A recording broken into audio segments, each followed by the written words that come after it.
वो कहावत आपने सुनी होगी कि कुल्हाड़ी पर कूद जाना, और यहाँ पर ये कहावत केशव प्रसाद मौर्य ने पलट दी है। पहले कुल्हाड़ी को खड़ा किया और फिर कूदे। मैं ऐसा इसलिए कह रहा हूँ कि इन्होंने समाजवादी पार्टी के राष्ट्रीय अध्यक्ष अखिलेश यादव पर तंज कसा और पड़ी लकड़ी ले ली, जिसके बाद बुरी तरीके से लताड़ दिया और इतनी फजीहत कर दी समाजवादी पार्टी ने जिसकी कोई हद नहीं। शायद ये मुंह दिखाने के लायक भी नहीं बचे हैं और ये कमरे में जाके इस ट्वीट को पढ़ने के बाद रोए होंगे जो जवाब Samajwadi party media IT cell की तरफ से दिया गया है। बस हार्ट अटैक आना बाकी रह गया होगा इस जवाब को सुनने के बाद, इस जवाब को देखने के बाद, वरना सारे कर्म तो समाजवादी मीडिया IT सेल ने कर ही दिए हैं इनके साथ। चलिए पहले आपको बताते हैं कि केशव प्रसाद मौर्य ने क्या तंज कसा था जब समाजवादी पार्टी के राष्ट्रीय अध्यक्ष अखिलेश यादव को दोबारा राष्ट्रीय अध्यक्ष चुना गया। इन्होंने ट्वीट किया, समाजवादी पार्टी कोई राजनीतिक पार्टी ही नहीं बल्कि एक खास परिवार की जागीर है जिसमें मुखिया श्री अखिलेश यादव जी हैं। चुनाव तो केवल दिखावा है। बस फिर क्या था? इसके बाद जवाब तो आना ही था, मगर खुद केशव प्रसाद मौर्य के अलावा अखिलेश यादव ने भी उम्मीद नहीं की होगी कि उनका मीडिया IT सेल इतनी बुरी तरीके से लताड़ देगा, जिसके बाद कहीं मुंह दिखाने के काबिल भी नहीं बचेंगे Keshav Prasad Maurya. Samajwadi party media IT cell ने रिप्लाई करते हुए लिखा, लिबिल लिबिल करने की तुम्हारी आदत जाएगी नहीं, क्योंकि तुम तो ठहरे संगी भाजपाई नेतृत्व के गुलाम। दलित पिछड़ा के नाम पर दलदल कमल दल तुम जैसे शोपीस को आगे करके वोट बटोरता है, फिर 3 टांग की कुर्सी थमाकर तुम्हें घूरे जैसा मंत्रालय दे दिया जाता है जहां तुम मुंह से पॉलिटिकल स्टूल करते हो। अब आप समझिए जो दूसरा ट्वीट था वो कितना खतरनाक था, क्योंकि उसमें एक लिंक भी शेयर किया गया था स्क्रीनशॉट के साथ, जिसको देखने के बाद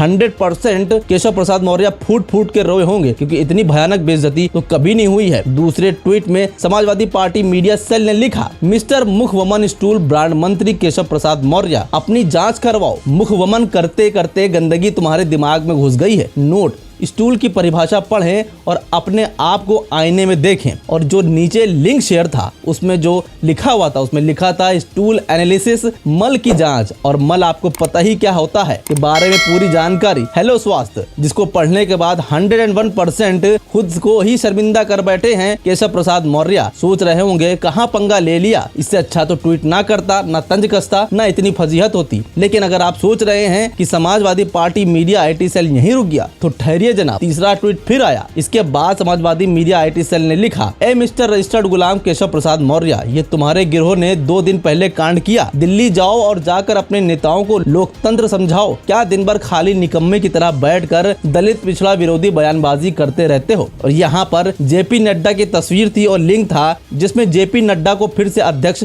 बना दिया गया था। ये एक लाइन का वक्तव्य आता है और JP नड्डा बन जाते हैं फिर से BJP के अध्यक्ष, और केशव प्रसाद मौर्य समाजवादी पार्टी को लोकतंत्र समझा रहे हैं। लेकिन सिर्फ यही नहीं, केशव प्रसाद मौर्य ही इनके टारगेट पे नहीं थे। यहाँ पर मोदी जी को भी आड़े हाथों ले लिया। मोदी जी का एक वीडियो जो कल उन्होंने परिवारवाद पर कहा था, बड़े बड़े बोल बोले थे, उसी को ट्वीट करते हुए लिखा, जय शाह बहुत बड़े क्रिकेटर थे। जय शाह ने क्रिकेट खेलते हुए कई वक्त लंबे छक्के मारे थे। जय शाह ने देश में कई सीरीज जितवाई थी। जय शाह बचपन से बड़े मेधावी छात्र थे, हर खेल खेलना जानते थे। लेकिन क्रिकेट में दौलत, शोहरत और चेयर लीडर्स देखकर उन्होंने क्रिकेट की तरफ रुख किया। सोचिए, एक के बाद एक समाजवादी पार्टी मीडिया सेल ने भाजपा के प्रवक्ता, भाजपा के नेताओं और भाजपा को ऐसा धोया है कि जबरदस्त तरीके से ट्रोल कर दिया। ऐसा जवाब सुनकर खुद केशव प्रसाद मौर्य और उनकी IT सेल वाले में भी हड़कंप मच गया होगा कि जवाब दे तो दे क्या। फिलहाल इन सभी चीजों पर न BJP IT सेल का, न केशव प्रसाद मौर्य का और न ही किसी अन्य नेता का जवाब आया था।